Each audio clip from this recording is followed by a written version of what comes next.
वालेकुम for all viewer. आज हम होवर्ड एंटन 10th 11th एडिशन के अंदर एक्सरसाइज 5.2 के अंदर क्वेश्चन नंबर 23 डिस्कस करेंगे। क्वेश्चन नंबर 23 किसके बारे में है? Indefinite integral of trigonometric function. इससे पहले हमने इंडेफिनेट इंटीग्रल को अच्छे तरीके से पढ़ लिया है, इससे पिछले क्वेश्चन पिछली वीडियो के अंदर। आज हम ट्रिग्नोमेट्रिक फंक्शन वाले क्वेश्चन पढ़ेंगे। बेसिकली इस वीडियो को अलग बनाने का यही पर्पस था कि ये अब हम ट्रिग्नोमेट्रिक फंक्शन वाले फार्मूलों को इस्तेमाल करेंगे। तो ये फार्मूले मैंने लिख दिए हैं जो इस क्वेश्चन के अंदर इस्तेमाल होंगे, मतलब जो जितने भी ट्रिग्नोमेट्रिक फंक्शन हैं जो एक्सरसाइज 5.2 के अंदर इस्तेमाल होंगे ये वाले फार्मूले हैं। तो हमारा फर्स्ट क्वेश्चन है, तो हमने वही रूल इम्प्लीमेंट करने हैं। हर किसी वेरिएबल को सेपरेट करेंगे जो हमने पिछले लेक्चर के अंदर पढ़ लिया है, साइन एक्स डी एक्स। और ये क्या बन जाएगा? -2 सीकंड स्क्वायर एक्स साथ ही डी एक्स। तो अगले स्टेप के अंदर हमने कांस्टेंट नंबर को बाहर निकालना होता है और इसी तरीके से हम कांस्टेंट नंबर को बाहर निकाल देते हैं। फिर हमने क्या करना है, इस पे इंटीग्रेशन इम्प्लीमेंट करनी होती है। हमें पता है कि साइन एक्स की इंटीग्रेशन क्या होगी according to formula negative cos x. ये आपने याद रखना है, कोस एक्स। यहाँ पे ट्रिग्नोमेट्रिक फंक्शन के अंदर नीचे डिवाइड में कुछ भी नहीं आएगा, ठीक है। और सीकंड स्क्वायर की क्या होती है? tan x। आप दे भी सकते हैं tan x साथ ही पॉजिटिव सी क्यों आया? क्योंकि ये इनडेफिनेट इंटीग्रल है। इंटीग्रल इस साइन को कहते हैं।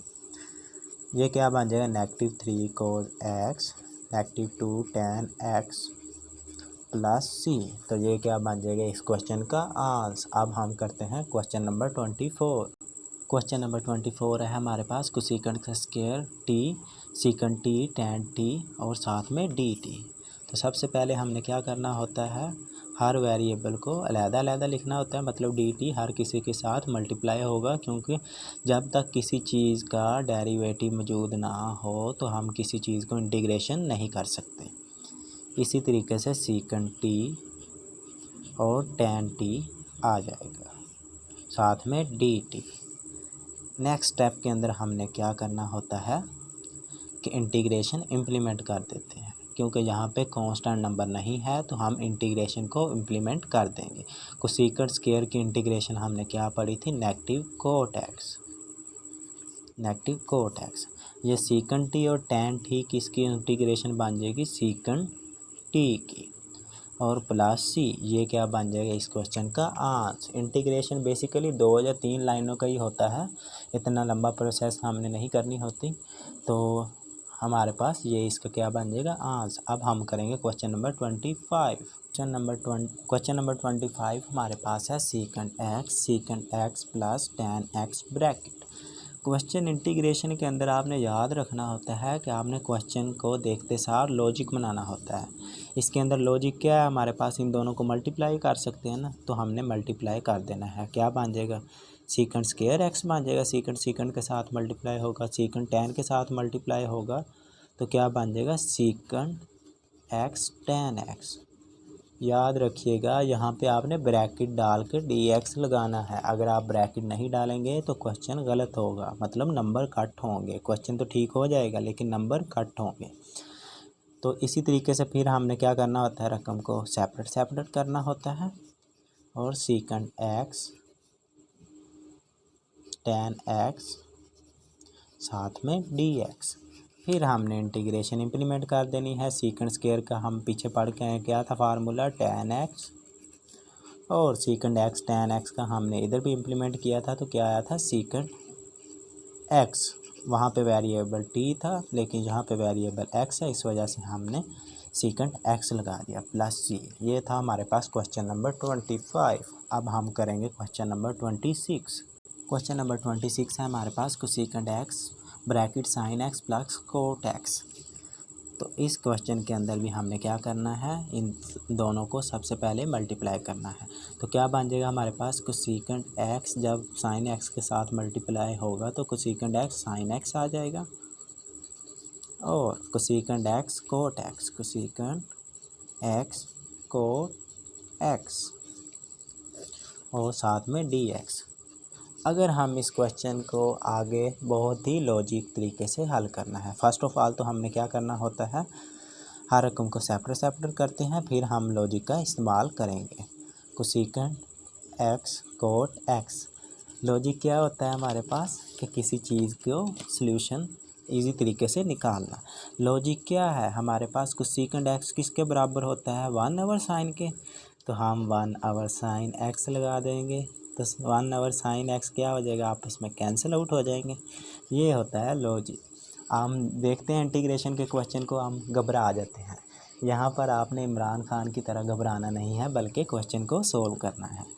इसी तरीके से ये क्या बन जाएगा, 1/sin एक्स और कोट किसके बराबर होता है, cos/sin एक्स, साथ में dx आ जाएगा।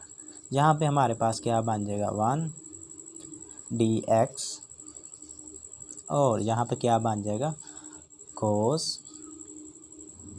cos/sin square. अगर हम देखें तो ये वाली वैल्यू तो हमारे किसी काम की नहीं बन रही, मतलब कोई फार्मूला ही नहीं इम्प्लीमेंट होगा, तो हम इसको एज इट इज़ रहने देते हैं, कोट एक्स dx। ठीक है, तो 1 की इंटीग्रेशन क्या होगी, x, क्योंकि वेरिएबल क्या है हमारे पास x। तो हम पिछले वीडियो के अंदर पढ़ चुके हैं कोसेकेंट और कोट किसके बराबर होता है, आज भी हमने पढ़ा था किसके बराबर होता है, negative cosecant x plus C. तो ये क्या बन जाएगा, क्वेश्चन नंबर 26 का आंसर। अब हम करेंगे क्वेश्चन नंबर 27। क्वेश्चन नंबर 27 है हमारे पास, सेकंड थीटा कोस थीटा और डी थीटा। तो ये क्वेश्चन के अंदर बेसिकली बहुत ही अहम लॉजिक इस्तेमाल होगा, आपने ध्यान रखना है। सेकंड थीटा किसका इन्वर्स होता है, कोस का, तो 1/cos थीटा के बराबर होगा। तो 1/cos किसके बराबर होगा, सेकंड थीटा के। तो हम इसको ऐसे लिख सकते हैं, सेकंड थीटा किसके बराबर है, जहाँ हम इसको सेपरेट कर लेते हैं, 1/cos थीटा। ठीक है, आप इस तरीके से भी सोल्व कर सकते हैं, इस तरीके से भी सोल्व कर सकते हैं। जहाँ हम इसको कैसे लिख सकते हैं, सेकंड थीटा किसके बराबर होता है, 1/cos थीटा, तो 1/cos थीटा। जो आपको इजी लगे वो वाला मेथड आप इस्तेमाल कर सकते हैं। ये मेथड ज़्यादा इजी रहेगा, तो हम यही इम्प्लीमेंट कर लेते हैं। क्या बन जाएगा, 1/cos का स्क्वायर थीटा डी थीटा। तो कोस किसका इन्वर्स था, सेकंड का, तो हमने क्या लगा देना है ऊपर जाकर, सेकंड स्क्वायर थीटा और साथ में डी थीटा। सेकंड स्क्वायर हम किस पढ़ चुके हैं किसके बराबर होता है, tan के। तो यहाँ पे वेरिएबल क्या है, थीटा, तो यहाँ पे थीटा आएगा प्लस सी। ये था हमारे पास क्वेश्चन नंबर 27। अब हम करेंगे क्वेश्चन नंबर 29। क्वेश्चन नंबर 28 हमारे पास क्या है, 1/cosecant y। हम इसको मुख्तसर फॉर्म के अंदर कैसे लिख सकते हैं, कोसेकेंट किसका इन्वर्स होता है, साइन का, ऑब्वियसली किसका होगा, साइन का। तो ये क्या बन जाएगा, sine y d y. Sine की इंटीग्रेशन क्या होती है, ध्यान से, जो डेरिवेशन होती है वो तो क्या होती है, कोस वाई बन जाएगी, और यहाँ पे इंटीग्रेशन है, इंटीग्रेशन इन्वर्स होगी तो नेगेटिव आएगा। नेगेटिव का ही बेसिकली आपने ध्यान रखना है। वेरिएबल क्या है, y, तो प्लस सी। ये क्या बन जाएगा, इसका आंसर। देखा आपने कि ट्रिग्नोमेट्री फंक्शन वाले फार्मूले क्वेश्चन 2 लाइनों में ही सोल्व हो जाते हैं। बेसिकली हमने क्या करना होता है, इस क्वेश्चन को समझना होता है। क्वेश्चन नंबर 29 है हमारे पास, साइन एक्स और कोस स्क्वायर एक्स। ये वाला क्वेश्चन के अंदर बहुत ज़्यादा लॉजिक इस्तेमाल होगा। आपने देखना है कैसे लॉजिक इस्तेमाल होगा, कि अगर हम साइन एक्स कोस एक्स और 1/cos x लिख दें, तो हमारे क्वेश्चन के अंदर कुछ गड़बड़ तो नहीं ना होगी, बल्कि क्वेश्चन को हम सिंप्लीफाई कर सकते हैं। कैसे, साइन x/cos x किसके बराबर होता है, tan x के, और 1/cos x किसके बराबर होता है, सेकंड x के। तो हमने पढ़ा है second x tan x dx की इंटीग्रेशन किसके बराबर होती है, सेकंड x के, और प्लस c। तो प्लस सी क्या है, आर्बिट्रेरी कांस्टेंट। आप देख सकते हैं ये क्वेश्चन देखने में कितना ज़्यादा मुश्किल था, उतना ही ज़्यादा आसान है। अब हम करेंगे क्वेश्चन नंबर 30। क्वेश्चन नंबर 30 के अंदर है हमारे पास फाई क्या है, वेरिएबल। तो यहाँ पे हमने क्या करना है, रकम को सेपरेट करना है, जो हमने फार्मूला 2 के अंदर पढ़ा था, फाई और साथ डी फाई, और यहाँ पे क्या कर देना है, साइन स्क्वायर फाई साथ में डी फाई, सॉरी यहाँ पे क्या आएगा, फाई। क्वेश्चन बहुत ही ज़्यादा इजी है। हमने क्या करना होता है, कांस्टेंट नंबर को बाहर निकालना होता है, इसीलिए मैं एक स्टेप ज़्यादा करवा देता हूँ। क्वेश्चन बहुत ज़्यादा इजी है, मैं डायरेक्ट भी कर सकता हूँ, लेकिन आपको सिंपली समझाने के लिए मैं सारे स्टेप करता हूँ। तो 1 over sine square phi d phi, अगर यहाँ पे ये एज इट इज़ आ जाएगा और ये क्या बन जाएगा, कोसेकंड। साइन किसका इन्वर्स होता है, कोसेकंड का। 1 आवर साइन स्क्वायर किसके बराबर होता है, कोसेकंड। यहाँ पे साइन का स्क्वायर तो कोसेकंड का भी स्क्वायर आएगा ऑब्वियसली। अब हमने डायरेक्ट इम्प्लीमेंटेशन कर देनी है किसकी, इंटीग्रेशन की। तो यहाँ पे क्या था, फाई की पावर क्या थी, 1, और 1 ऐड होगा तो क्या बन जाएगी, 1 + 1, और ये क्या बन जाएगा हमारे पास, 2 बाहर ही रहेगा। कोसेकंड स्क्वायर की इंटीग्रेशन हम फार्मूला से पढ़ चुके हैं, क्या बनेगी, cot x, negative cot x plus C. तो हम इसको कैसे लिख सकते हैं, 1/2 फाई का स्क्वायर -2 कोट एक्स नहीं आएगा यहाँ पे, सॉरी फाई आएगा, तो फाई प्लस सी। तो ये था हमारे पास क्वेश्चन नंबर 30। अब हम करेंगे क्वेश्चन नंबर 31। क्वेश्चन नंबर 31 है हमारे पास, 1 + साइन स्क्वायर कोसेकंड थीटा। ये क्वेश्चन आपने बड़े ही ध्यान से देखना है। ये क्वेश्चन देखने में मुश्किल है लेकिन उतना ही ज़्यादा आसान। तो सबसे पहले हमने क्या करना होता है, वेरिएबल को सेपरेट करना होता है। इसी तरीके से साइन स्क्वायर कोसेकंड थीटा और साथ में डी थीटा, ठीक है। और उसके बाद हमने सिंपलीफाई करना होता है, फिर हमने इंटीग्रेशन इम्प्लीमेंट करनी होती है, क्योंकि ये तो फार्मूला बन ही रहा साइन स्क्वायर और कोसेकंड थीटा। हम इसको ऑब्वियसली मुख्तसर करेंगे। कोसेकंड थीटा किसके बराबर होगा, 1 sine theta, you are right. Sine theta sine square से साथ कट आउट हो जाएगा, तो हमारे पास क्या बचेगा, 1 डी थीटा और साइन थीटा डी थीटा। अब हम इंटीग्रेशन इम्प्लीमेंट करेंगे। यहाँ पे वेरिएबल क्या है हमारे पास, थीटा, तो इंटीग्रेशन भी 1 की क्या होगी, थीटा। इस तरीके से साइन की इंटीग्रेशन क्या होगी, कोस थीटा प्लस सी। तो ये था क्वेश्चन नंबर 31 का आंसर। अब हम करेंगे क्वेश्चन नंबर 32। क्वेश्चन नंबर 32 है हमारे पास, secant x plus cos x divide में 2 कोस एक्स। तो हमने सबसे पहले क्या करना होता है, हर रकम को सेपरेट करना होता है। यहाँ पे डी एक्स लाजमी आएगा, क्योंकि जब तक डी एक्स नहीं होगा, किसी चीज़ की डिफरेंशिएशन ना होगी, तो हम इंटीग्रेशन को तो इम्प्लीमेंट ही नहीं कर सकते।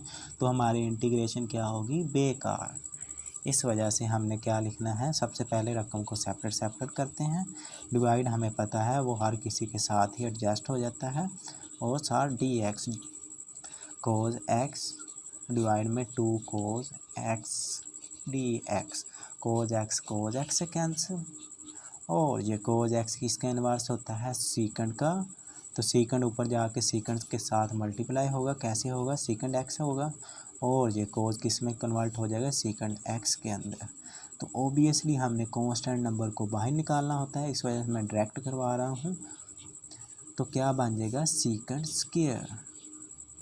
अगर आपको नहीं समझ आई तो मैं बता देता हूँ, कोज का ट्रिग्नोमेट्रिक फंक्शन किसके बराबर होता है, 1 सीकंड के।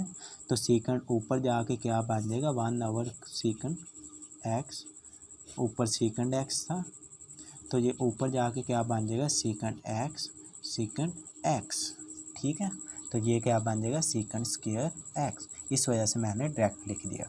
और कांस्टेंट नंबर हमने अगले स्टेप के अंदर बाहर निकालना था, मैंने डायरेक्ट ही बाहर निकाल दिया। इधर भी 1/2 हम बाहर निकाल देंगे, और 1 डी एक्स। सीकंड स्क्वायर की इंटीग्रेशन क्या होती है, या आपने मुझे बताना है क्या होती है, सोचें। ऑब्वियसली tan x होती है। क्या होती है? tan x। और 1/2 x प्लस सी। तो ये था क्वेश्चन नंबर 32 का आंसर। आप में से कई सोच रहे होंगे क्वेश्चन नंबर 33 और क्वेश्चन नंबर 34 भी करवा दें, लेकिन हमने वीडियो के टाइटल के मुताबिक चलना होता है। आज हमने ट्रिग्नोमेट्रिक फंक्शन के इंडेफिनिट इंटीग्रल पढ़ना था, तो वो हमने पढ़ लिया। क्वेश्चन नंबर 33 और क्वेश्चन नंबर 34 इंशाल्लाह नेक्स्ट लेक्चर के अंदर डिस्कस करेंगे। तो मिलते हैं नेक्स्ट वीडियो में, तब तक के लिए इजाज़त दीजिए। अल्लाह हाफिज़।